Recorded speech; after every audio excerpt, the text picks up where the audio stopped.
హిందూ ధర్మం అయ్యప్ప స్వామి పుట్టుకపై అసంబద్ధ వ్యాఖ్యలు నిరసిస్తూ ఆదిలాబాద్ జిల్లా కేంద్రంలోని కంది శ్రీనివాసరెడ్డి ప్రజాసేవా భవన్ క్యాంపు కార్యాలయం వద్ద భైరి నరేష్ దిష్టిబొమ్మను దహనం చేశారు. వ్యతిరేకంగా నినాదాలు చేస్తూ హోరెత్తించారు.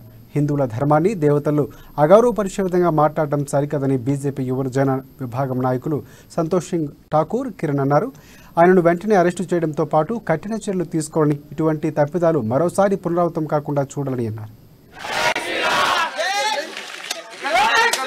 ఈ భారతదేశంలో ఒక గొప్ప మహానుభావుడు పుట్టినటువంటి ఈ యొక్క బాబా సాహెబ్ అంబేద్కర్ గారి పేరుని వాడుకొని ఈ యొక్క భైరి నరేష్, రెంజర్ల రాజేష్ ఈ యొక్క మూర్ఖులు మా హిందూ మనోభావాలను, హిందూ దేవతలను దూషిస్తూ అనేక మాటలు అంటూ అవమానపరుస్తున్నారు.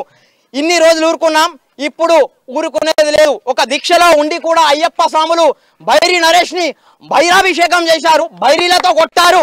ఇప్పుడు మాత్రం సహించేది లేదు. ఎప్పుడు అంతరించిపోయినటువంటి కుల వివక్షని మళ్ళీ తెరపైకి తీసుకొచ్చి ప్రశాంతంగా బతుకుతున్నటువంటి అమాయక జీవులని అయోమయానికి గురి చేస్తూ ఈ రెంజర్ల రాజేష్ అనే కుక్క, వెధవ, లుచ్చ